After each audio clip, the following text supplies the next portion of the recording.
Okay, so that trailer was dramatic, but it is about a new era for Meghan, the Duchess of Sussex. So it's a big moment as we watch her navigate her chapter of joy and come back to the things that she truly loves to do after being held back from them for so long. And as you know, that was that period in her life when she was being mistreated by the royal institution and its PR agents. But 2025 definitely feels like a positive reset for Meghan.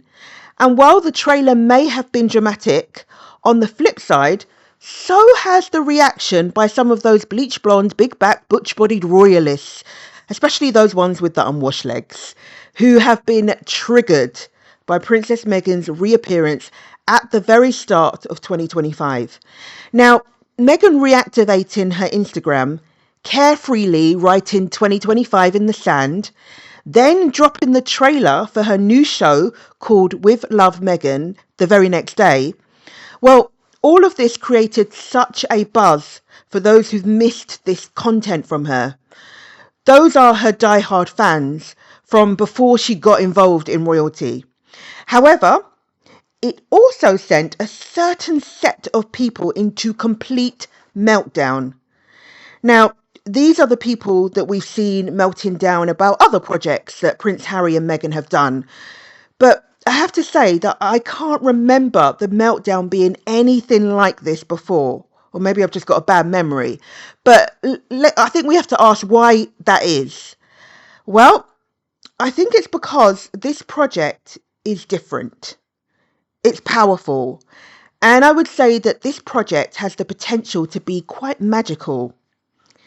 In that case, this project is the realization of a deranger's worst nightmare. And for those of you who are unaware, a deranger is a term now commonly associated with those who are not just Meghan and Harry haters, but those that have this kind of illogical hate and obsession whereby they fixate over them and follow everything that they get up to while holding this burning, unrelenting desire to try and tear them down, whilst also claiming that they don't actually care about them and that they're irrelevant. Anyway, in this video, I want to look at Meghan's resurgence and this new Sussex era, which for now is being spearheaded by her new show to air very soon. Now, I'll be looking at the good stuff that comes with it and how this is kryptonite, making deranged haters just so mad. But I also want to cover how this relates to a long-running issue of Meghan's relatability and how this has shown itself to ruffle those royal feathers, or I should say raise those royal eyebrows, making them try to stamp this out, but also at the same time keep up with it and copy it.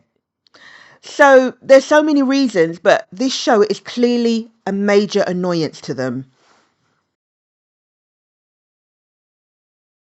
Now, with the start of every new year, you will have people promising new year, new me. And for most people, the number one resolution is to put the fork down, back away from the food, and lose that weight. Then here comes Meghan on the first of the month, the first day of the year, with a clear sign that she intends to feed her fans very well, literally and metaphorically. And boy, have they already been fed so far this year, and she hasn't even got started yet. Duchess Meghan just happened to drop the trailer to With Love Meghan, which is her new cooking lifestyle show for Netflix that will open people up to new recipes, lifestyle, homemaker tips, and just a glimpse into her friendships as well. Now, this trailer was released a day after Meghan returned to Instagram, which in itself was an act that went viral and had them basic beaches on Salty Island gnashing their yellow teeth. Now, within 24 hours, Meghan had hit over 1 million followers on the gram. Her first post had garnered over 6 million views, and the trailer to her series, which was posted on the Netflix X account, at this point has been viewed 47 million times. But according to her naysayers, the media that reports oh so rationally and accurately on Meghan, not. And you know the sources at Netflix. Netflix were done with Meghan and Harry. But the lie detector test determined that was a lie. In fact, it most likely is the other way round. Let's be real here. I really do not need to hear from Ted Sarandos, the Netflix chief exec, to know that he was doing the Aaron Pierre strut down the hallway of the Netflix offices with the numbers and discourse generated around the trailer of With Love Meghan. I'm sure he was clinking some glasses. However, not only did he share the trailer on his own Instagram, he was also interviewed early last year where he said this about Meghan and Harry. The documentary we did on them, that's Prince Harry and Meghan, is one of our most watched documentaries of all time, particularly in the UK where people just devour everything about them. You may love them or hate them, but you're watching. That's the thing. The conversation about the show has been massive. Now, I want you to hazard a guess about how many articles the Daily Mail did on Meghan following the release of Meghan's trailer. 25 articles on the 2nd of January. 19 by the Daily Express. 14 by the Daily Mirror Online. I mean, this is just crazy. The majority of these articles were about Meghan's trailer or the reactivation of her Instagram account. And of course, a lot of them were negative because the journalists that write these articles are part of the Deranger community and often actually engage in the Deranger community under pseudo-names. Hey Maureen, if you know, you know.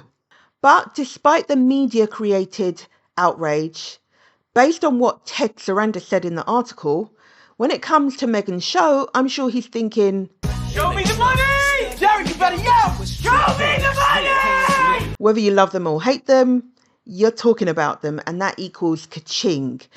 But I don't think it's just about the money. It does seem clear that Ted Sarandos clearly respects Harry and Meghan, and he's actually been pictured out with Meghan at various events, including Beyonce's Renaissance concert and Tyler Perry's celebration event that happened recently in December, and many more other events. So, With Love Meghan is an 8-part series of 30-minute episodes. So short, I know. But from what we can deduce from the trailer, Meghan's show is feel-good programming, and this content is right up Meghan's street. No matter what royalists say about the millionairess Meghan Markle being a nobody before marrying Prince Harry pre-royal life, this actress and philanthropist, Meghan, had a very, very successful blog called The Tig. And that shared her love of travel, cooking recipes, lifestyle tips, and it was extremely popular. So essentially, her show is like the evolution of The Tig, but in TV form. What I love is that Meghan has brought along her friends for the ride too. I love that we're doing this together for the first time. And this is not just the very famous ones, but there are those who are not so well known or completely unknown as well. Having friends, genuine friends, is something that seems alien for certain members of the royal family. And if you remember in a previous video, I did actually ask for help with names of friends of Kate Middleton.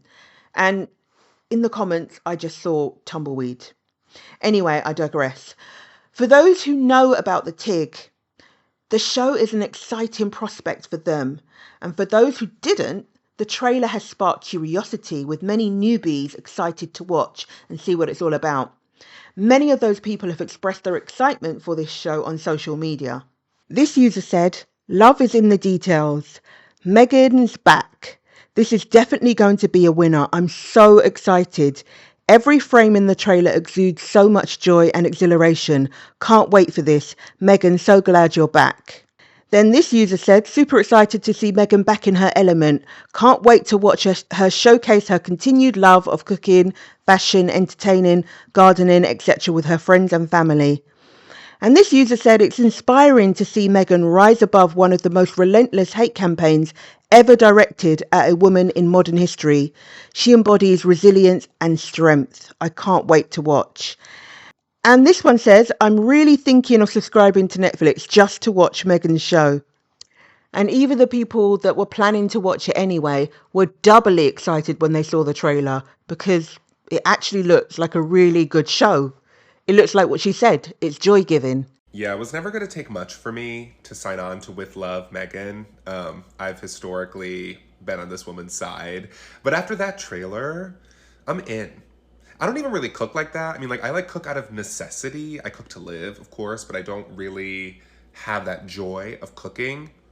After those 2 minutes, I'm ready to be in the kitchen. Call me a chef. Like, I'm ready to make some beautiful, beautiful moments for my loved ones that I'm going to learn from the show. I'm ready to create wonder in every moment. When she said, we're not seeking perfection, we're seeking joy, I'm in. I am in. So, as you can see, we have so many people looking forward to the show. But on the other hand, we also have those bitter Bettys that over the last few weeks have displayed an Annie Wilkes type level of obsession. Meghan joining Instagram and dropping the trailer has really broken them. There has been numerous think pieces on why Meghan should not have done the show. And I think this is mainly from people that clearly stopped short of going to high school or just allowed their deranged emotions to get ahead of any rationality that they may have had. And therefore, suggestions that she should cancel the airing of the show for all sorts of dodgy reasons. Well, we were living in an extended stay apartment. I'm not joking. Take, for example, Meghan, your father would not be proud of what you've become, McCain. In her new era of clout chasing from trolling, this Meghan McCain has tried to speak to the Duchess of Sussex, Meghan, and offer her thoughts, saying, there have been 2 terror attacks in 2 days, major wars raging, and Americans can't pay for groceries. We are a country in rage, uncertain and intensity right now. This concept is ill-advised. I would have told her to do a show helping bring fresh food to food deserts in low-income neighbourhoods. Do something to help people instead of your ego. This is why the world doesn't like you, nothing else. Just completely and utterly tone deaf to the moment.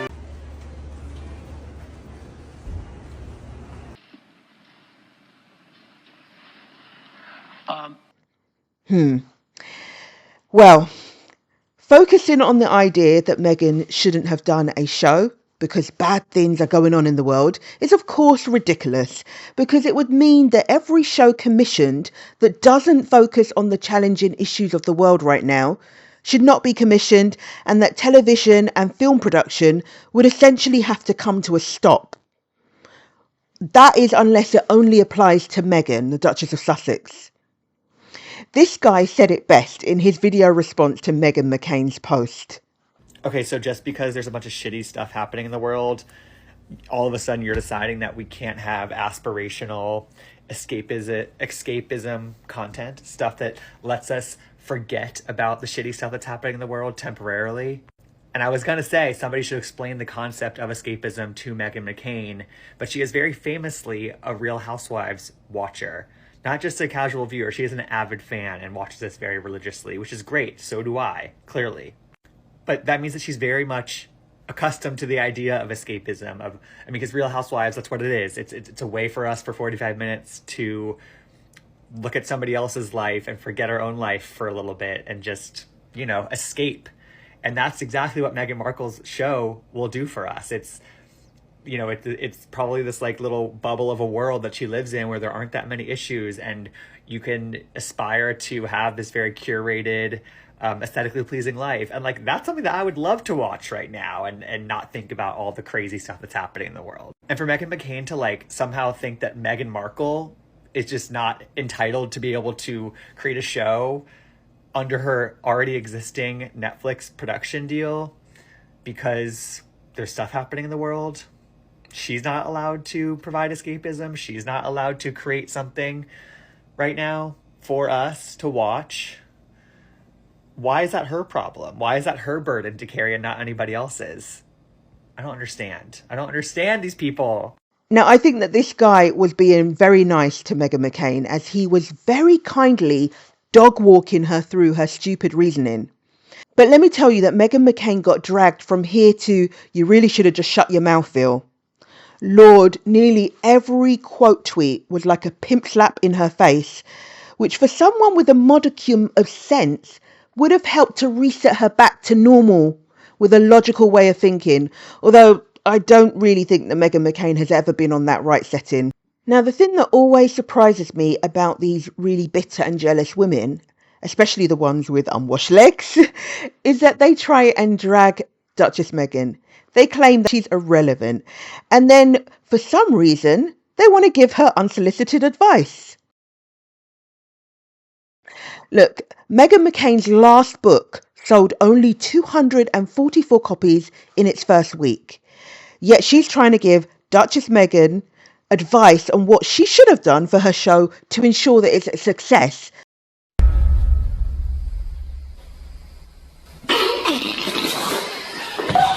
I literally don't even know where to begin when it comes to explaining the level of moaning and whinging the Meghan trolls have been engaging in over her upcoming series. Firstly, some have claimed that the show is boring, despite the fact that it hasn't aired yet. Some are crying that the show is fake, because Meghan didn't film in her own house. Now, this is despite the general practice of renting a home or using a studio for this kind of show being the norm. And despite their demands that Meghan should be private. Of course, that's based on the hallucinations that Meghan ever claimed that she wanted to be uber private and not do exciting projects as she and Harry forged a new life away from the royal institution. Of course, that's not true. Now, other ridiculous reasons cited by these trolls on why Meghan shouldn't have a show is because eggs are expensive in America right now, and so are flowers. So therefore, doing the show is supposedly tone deaf and out of touch. Yet Selena Gomez has a cooking show, Paris Hilton, Nigella Lawson, loads of other people that are high profile have these kind of shows, but there's no criticism there. Oh. There's no crashing out there. And so I wonder why it's targeted only to Meghan. If you're a broke troll and it hurts you to watch someone that can afford eggs bake a cake, then the very simple answer is just don't watch. It's really that simple. Personally, I think that the truth is that those that love Meghan will watch with a smile, and those that don't will watch with burning jealousy and with a list of complaints to write to the manager. Anyway, this lady's message to the haters is perfect, and I really wish for their own healing that they would heed her advice. I just feel like you people will find any excuse whatsoever to hate a complete and total stranger who has done nothing to you. Nothing. And everything that you've heard about her is from the media. And you people are unhappy with your own lives. And so you've come onto social media to demonize her because you're sad that you don't have a handsome prince who will literally leave his kingdom in order to be with you. You don't have Meghan's beauty. You don't have Meghan's riz. And more importantly, you don't have Meghan's prince. Stay mad or die mad or get a good therapist. Have a great day. I do think that the problem here is that royalist trolls are on another level of delusion that professional help will not solve. Look, fear, depression and anger can make you do crazy things, which is why Meghan's naysayers are not concerned about looking pathetically childish. It's why they are exposing their racism, misogynoir, bigotry, all sorts of things. But this is now on an elevated level. And I believe the reason is because they know that this Sussex era and their more apparent chapter of joy has well and truly begun. Because otherwise, why are they stressing? So, what is the next level Sussex era? Well, it's about Prince Harry and Duchess Meghan being totally ungilded, unchained and free. It's them being more outside. It's about them regaining and reclaiming things that they were pushed out of doing, like being on social media. And it's about doing things that they love doing on a work and personal front and not being afraid to show it. This is a quote that Duchess Meghan posted in a recent Instagram post, and it reads, "You cannot make everyone happy. You are not a jar of Nutella." And she is so right. That's why they are ignoring the noise and just living their best life, full of happiness, joy and purpose. Meghan's Instagram and her new show offers a window for the public to view glimpses of the next level Sussex Era, which will contain all of that. In this section, I need to make one thing clear, and that is that it has actually always been the Harry and Meghan era since 2016, when it was revealed that Prince Harry was dating Meghan. From that point on, it was all about the Sussexes. They were the main characters in the monarchy, and they continue to be since leaving. Hence, this is what prompted the need to smear them and to try and push them into a box of irrelevancy. Now, this has never worked, but when the Sussexes moved to the States, they were initially more low-key. I mean, there was a global pandemic. So the public would go months at a time without seeing or hearing from them, and still, they would always be the subject of headlines every second day. In particular, post-pandemic, 2024 was heavily dominated by the Sussexes. They were more visible and more outside than ever before. We saw the Sussexes at the start of the year in Jamaica for the premiere of the One Love movie, the story of Bob Marley. They were in Vancouver, Canada for the 1 year to go event for Invictus. And they also visited Nigeria and Colombia on the behest of the Colombian Vice President and the Nigerian Minister of Defence. Now, Harry also addressed a NATO panel in New York. He joked around with Fallon on his late night show, and both him and Meghan did so many things for the Archewell Foundation. So it seems that this was just the prelude, or the warm-up, if you like, to this Sussex next level era. Now, although they dominated royal coverage last year, they still were quite distant in the sense that there was a barrier between the Sussexes and the public because they were not really present on social media. Anything that brings the Sussexes closer to the public, where the Sussexes get to talk directly to their audience and on a platform that opens them up to a new audience of millions, is going to be feared by their naysayers. Now, I talked about this ages ago in my video about their deal with Netflix, way before they released their documentary with Netflix. And in that, I discussed the ire from the royal family over their deal and the ire from royalists. You see, Netflix has a subscriber base now of over 301 million. And the Harry and Meghan projects are being streamed in potentially 190 countries. Now, through that, and in productions about them, they have an opportunity to show their authentic selves, despite the media taking clips and trying to twist that. Nevertheless, they are able to still build their true profile and tap into a base of new supporters who drown out the whiny voices of their haters. Now, they've had a deal with Netflix for a number of years, and Prince Harry and Meghan had a hit with their documentary. But With Love Meghan is the first where they feature personally, and it's a non-look-back project, so nothing to do with their past with the royal family, and it's where the main focus is on one half of the duo. It's not looking at sports like polo, where others were the main characters. It's not looking at other exceptional people in the world like Live to Lead did, and wounded veterans like Heart of Invictus. This focus on this project is on Meghan. She is the main character, and boy, is that problematic for the haters. Pre-royal life, we have seen Meghan in her element, with a bubbly personality radiating joy and happiness. She has loads of friends, and peers have had nothing but nice things to say about her. However, when she entered the royal family, they did try to dim her light. But I would say that even then, with her more stoic, more reserved stance in that environment, she still shined brighter than the left behind royals and was able to radiate so much grace, eloquence, intelligence and relatability, achieving so much in her 18 months with that dusty family. Meghan on her own, without being under the thumb of the men in grey suits and the jealous backstabbing courtiers and royals, is what the royals and the royalists would feel is a danger.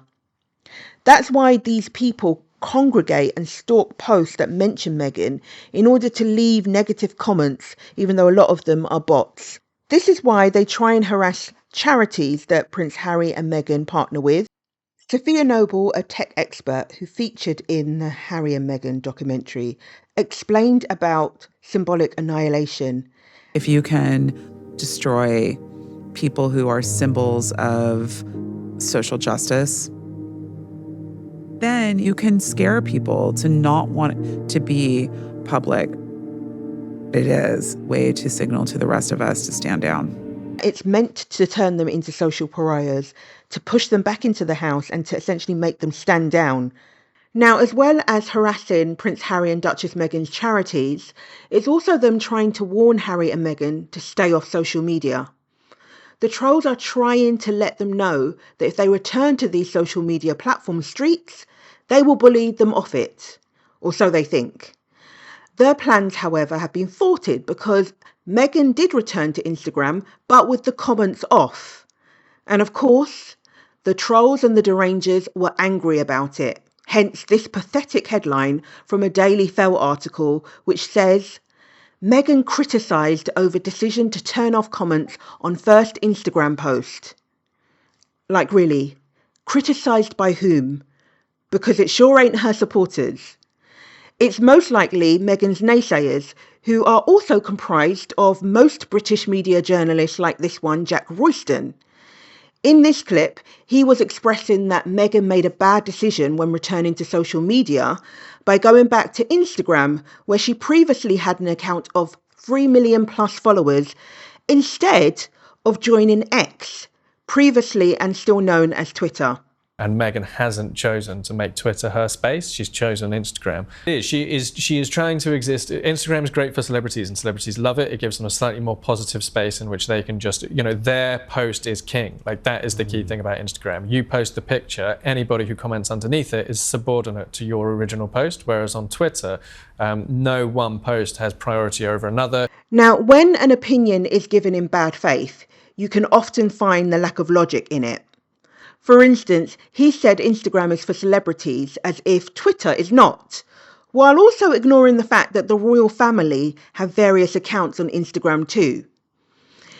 It seems to me that he was low-key expressing his issue with Meghan being on Instagram, being because Instagram is a positive space and her post would be king there. Now, most people know that the way that Twitter is set up under Elon Musk's leadership is that hate is amplified and hate accounts are emboldened and incentivized to be emboldened.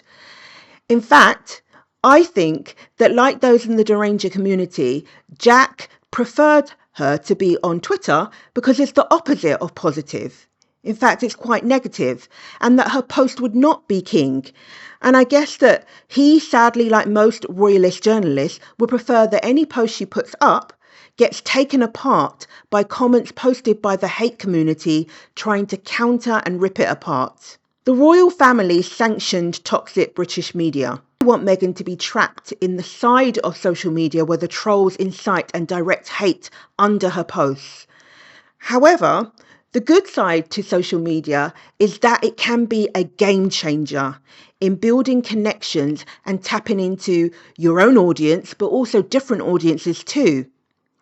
Back in Meghan's pre-royal life, she often connected with fans who are her followers till this day because of that connection. And also because of how they got to see her interact and the real Meghan, and not the Meghan that the media want you to believe that she is now.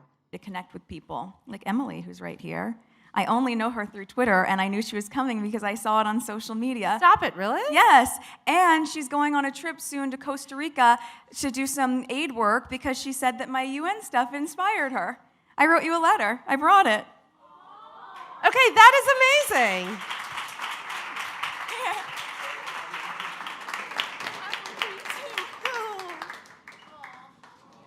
It's so good to finally meet you. It's so great to meet you. We'll take. I got a big letter from Em. Oh no. The fans that she would interact with pre-royal life would wait in the crowds that amassed when Meghan was on engagements as a working royal. They would wait with signs saying that they are from Instagram in the hope that Meghan would recognise them, and she often would, just like she did with Hannah. Hannah from Instagram. Yeah. Oh my God. And this fan, called Jessica, who said it was a dream to meet Meghan after Meghan spotted her in the crowd at the Christmas walk in Sandringham 2018. Jessica said, "I'm so glad I decided to watch Suits many years ago because it meant I discovered this kind-hearted, caring soul who I'd become to love so much. Thank you for everything in the past couple of years. I'll never forget it, from the conversations about social issues and chatting to each other about your blog and your love for food. I love you always." Now, we know Meghan has her comments off and she won't be interacting in the same way that she did before, pre-royal life. However, her past interactions have shown that her current actions are consistent with who she portrayed herself to be on social media. Kind, caring, funny and relatable. Now, Instagram is therefore a big fear for her naysayers, as it will make it harder for the British media to paint a negative picture of Meghan when Meghan is out here for us to see with our own eyes. That's the very self that royal aides asked her to be 50% off so that the other royals could shine more. Instagram has so much meaning for Meghan because it was the platform that led to her meeting her husband, Prince Harry. Harry saw her looking beautiful and acting goofy with a Snapchat filter, which was posted on the reel of a friend of his that they have in common, actually. He asked his friend for the hookup, and the rest is history. Someone who was a friend had this video of the two of them. It was like a Snapchat. Oh gosh, just that whole thing. It started like with dog ears. Dog ears. And that's what he saw of me. that was the first thing. I was like, who is that? This is ridiculous. The thing is, it wasn't just Meghan's beauty, it was her personality. In Spare, he added, This woman's beauty and my response to it wasn't based merely on symmetry. There was an energy about her, a wild joy and playfulness. There was something in the way she smiled, the way she interacted with Violet, the way she gazed into the camera. Confident, free. She believed life was one grand adventure. I could see that. Now, Prince Harry liked what he saw, but so does she. The barometer for her deciding whether to connect with him was down to his Instagram feed. And here she explains why. So that's the thing. When people say, did you Google him? No. But that's your homework. You're like, look, let me see what they're about in their feed. Not what someone else says about them, but what they are putting out about themselves. So I went through and it was just like beautiful photography and all these environmental shots. And that's the thing. Most people will make up their minds about a person by what that person shows of themselves, and if that's consistent with what they've shown before. Your Instagram posts and your digital footprint says a lot about you. That's why for many it's hard to believe this newfound love that Prince William and Kate have for each other after 20 years of being together. This headline here says it all. It's seen as a new approach for them to show PDA, where they haven't really done that for years. Thus, this seems like just a new tactic to appeal to a new audience. Meghan the Duchess of Sussex returned to Instagram and also launched her new Netflix show with just the name Meghan. Thereby, while derangers blast any news platform that refer to Kate as Kate instead of Catherine the Princess of Wales, this shows that Meghan is building her name without the title that trolls complain about her having and claim that she needs in order to be successful. Meghan intends to show us the Meghan that she has always been through her Instagram and through her show. Her bestie, Abigail Spencer, shared that this is why she is so excited by the show. Well, here's what I'm so excited about. You know, it's going to premiere on March 4th on Netflix, and what I love about it is that, you know, Meghan's one of my best friends, and I feel like the whole world's going to get to see an authentic, very cool, very lovely insight into who she actually is as a person. So I'm very excited, and also you're going to learn a lot. I mean, I've learned a lot from her myself, so it's Like, very what have you learned? sweet. Meghan's Instagram and her show is not Meghan rebranding because she is Meghan, as ever. It's just her reintroduction, and her naysayers have every reason to be fearful of this. I'm not just like the rest of you. I'm stronger. I'm smarter. I'm better. I am better. Now, one of the ways you will always know that you are better than the rest is if they complain about what you do, but then try to copy what you do. I'm not the type of person to constantly scream Kate Middleton's copy of Meghan Markle at the drop of a hat, because some things I see online can be a bit of a stretch. My only caveat to that is, like, let's be honest, Meghan Markle forced Kate to up her style game immensely. Yesterday, the Prince and Princess of Wales had an engagement in Pontypridd, Wales, where they posted on social media after, and wait a second, I used the wrong clip of them. All right, here it is, sorry. This is what they posted onto their Instagram stories yesterday. Like, let's be honest, this is straight up copy. Like, you cannot look at the two of these and think that William and Kate were not copying Harry and Meghan. And I know you might be thinking, Lauren, you're overthinking this. It's just a backshot of them leaving their engagement. Like, I guess we're just done with their glossy videos that they have been doing since the King's coronation. When Meghan started her Instagram account, a lot of people were wondering how long it would take for William and Catherine to start copying what she was doing onto their Instagram account. It took about 2 weeks, give or take. Prince Harry and Meghan were berated in the press. They were ridiculed and called mere celebrities because of their deal with Netflix. There were discussions aplenty on UK morning shows on why they shouldn't work with Netflix, yada yada yada. But now, everyone and their horse in the royal family wants to do a documentary and to have it on a streaming platform. The royals rarely partook in documentaries pre-Meghan, especially where it centred heavily on them as people rather than a project. Yet, late last year alone, William, who has 4 stately homes, released a documentary about his homeless vanity project, where it was styled to focus a lot on his character, and he even tried to copy some of what Harry did on his foreign trips that he hoped would make him look more fun. That documentary was uploaded to Disney Plus in Canada and America as if there was a desire to capture a more global reach. Now, the royalists did not have a problem with that or call him a celebrity.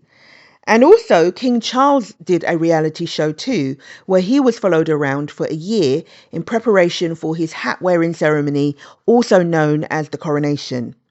And there was Camilla, his wife, who did one about her work on domestic violence.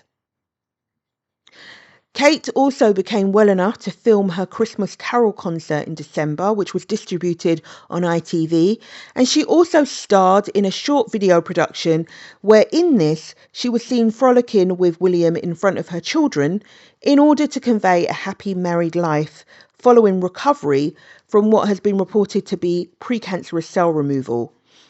Now, the royal family know the importance of being on TV and showcasing their vanity projects.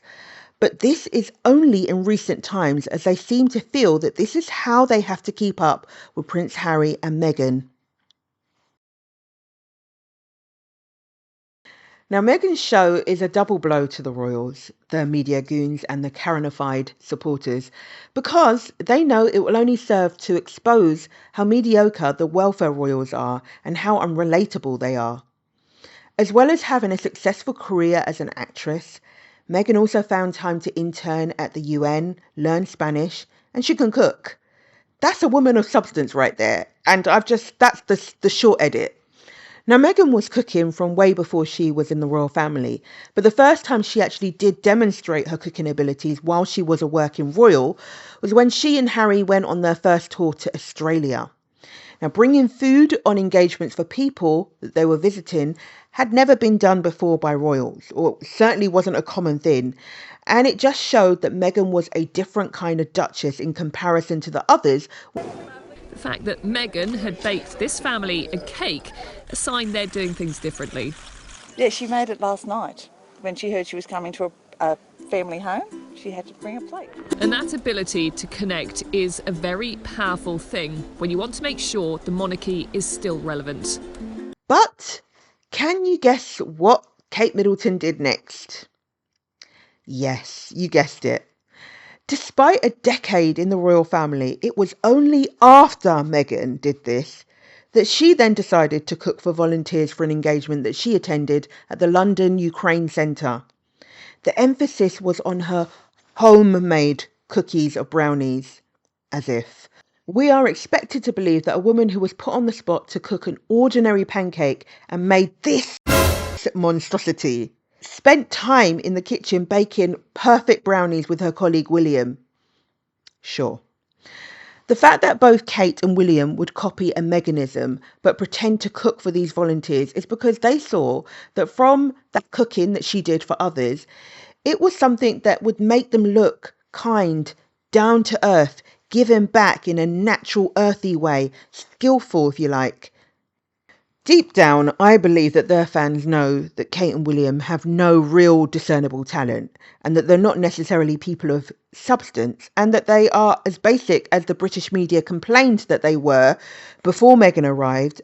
This is why I feel that their fans get very stressed when Kate Middleton, who's always been known as Kate Middleton for so long, is now not called Catherine, the Princess of Wales. Now, to them, her title is literally the main thing that is propping her up as a person because there's nothing else really that is particularly outstanding about her. Meghan, on the other hand, seems to have layers to her in terms of her abilities, her background, her work experience, which is why she's often imitated but never duplicated.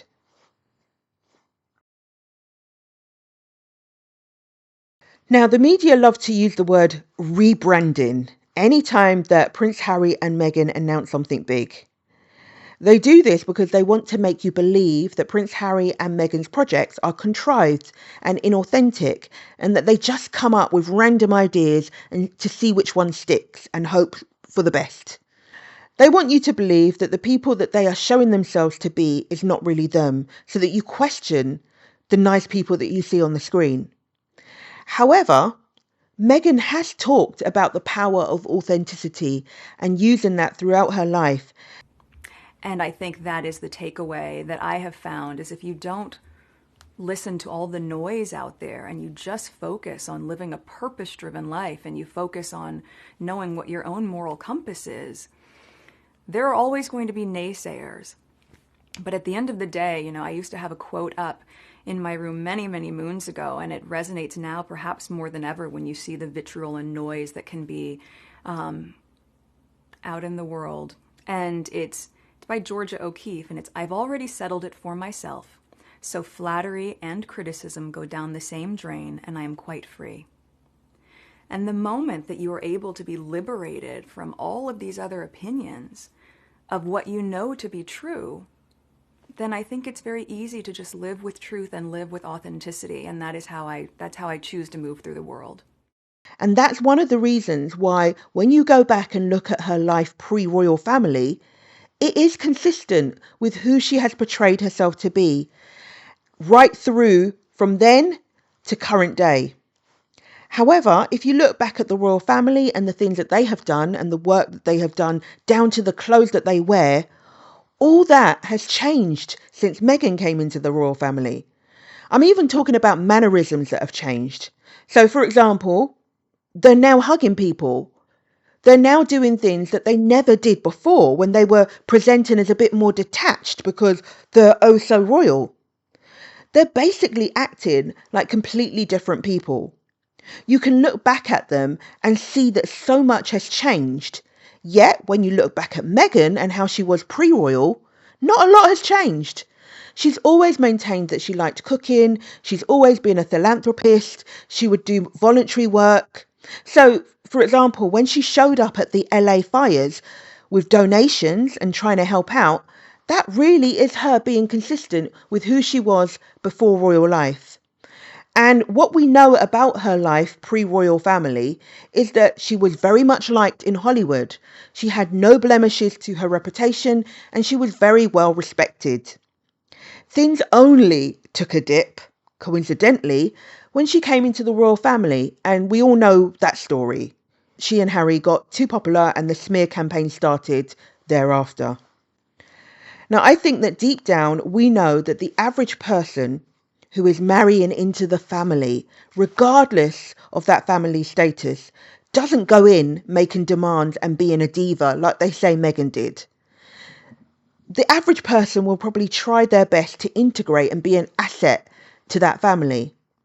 But the UK press is desperate for us to believe that someone who didn't behave or act like that way before in their Hollywood career is now doing this in the biggest and most apparently respected and prestigious families in the UK. That's stupid. Use your common sense. This being a family that has the media in their pocket. That really wouldn't be smart, would it? We'll be seeing Meghan in her element doing what she loves doing with the people that she loves and showcasing her authentic self. And this is a big worry for the royalists, the royals, the courtiers and the media goons and royal aides who asked her to be 50% of herself in order to give space for the mediocre royals like Kate and William to try and shine against her. So, as you can appreciate, Meghan's show has the power to seriously disrupt the narrative that the media have created about her and the profile they have built up of her character, which is designed to incite hatred against her. So, although there's a lot of support for Meghan, there has also been increased vitriol and hit pieces done on the couple by the media since the release of the trailer. But on the flip side, it is interesting that in the knowledge that her show may be popular and that there will be reporting and commentary on it by the media after the show airs, it seems that the royals have a strategy to try and use this to their benefit. For instance, in a strange turn of events, Meghan decided to move the launch of her show because of the wildfires that began raging in LA at the start of the year, leaving so much destruction and damage to her very hometown. And being consistent with who she is as a person, she postponed the show to be released on the 4th of March. This announcement came 3 days before the show was supposed to be released in January. And what became apparent is that the royals had planned big engagements around this time. Presumably, they found out too late to cancel their engagements.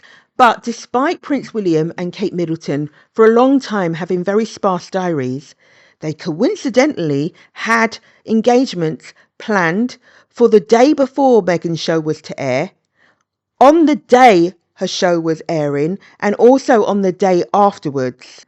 And these were their very first engagements of the year. This was done to either drown out the media of the show so it didn't get much press, or otherwise, if it did get much press, that they would end up being commented along with Meghan in the major press that the show accrued, so that in turn, Kate and William would have passing comments made in the articles written about the show. So for Kate, she did a surprise visit to a hospital that supposedly treated her of her royal cancer or precancerous cells illness, and that was the day before. And she had several videographers and a cameraman in tow, where she was seen hugging cancer patients and was heard and reported to have advised them to drink lots of water and to get lots of sunlight. Now, I just want to interject here and say, please do not do this. Do not take this advice. I suppose this might be only for people with royal cancer, because apparently this advice would be detrimental to genuine cancer sufferers. So for William, he did an engagement on the day, which wasn't particularly interesting, but he cancelled the one that was to take place the day after, which I think was supposed to be a spectacular one, which he probably hoped would really overshadow Meghan's show or be roped in with the press. And this was where he was supposed to do an engagement with the Army Corps, and that as part of that, he would fly a helicopter. So that's a kind of like massive stunt that should technically have got him some press. But he cancelled it and claimed that it was due to bad weather conditions when everyone thought that the weather was fine that day. And many have speculated that he just considered it a waste to go ahead with that engagement when Meghan's show wasn't going to air anyway, and then he wouldn't get tagged into her media. So maybe he's saving that engagement up for another time when the Sussexes announce something big that they're doing. Now, I know, it just seems quite pathetic that the couple that are next in line to the throne are scrabbling around, arranging the engagements around the spare and his wife, because to them, that would make their engagements more newsworthy. But I suppose that even though Prince Harry and Meghan had to pay money back for Frogmore Cottage, they still have a home where they're living rent-free in Kate and William's heads. But we, together with the royals, now do not have much longer to wait for some feel-good escapism that we're going to find in With Love, Meghan. Anyway, I hope you liked this video. If you did, click that button, buy me a coffee if you like, hit that notification bell so that you know when the next video is out. And don't forget to subscribe if you haven't already. It doesn't hurt. But also let me know your thoughts in the comment section. I do love reading them. But until the next video, peace and I'm out. With love, Duchess Royale.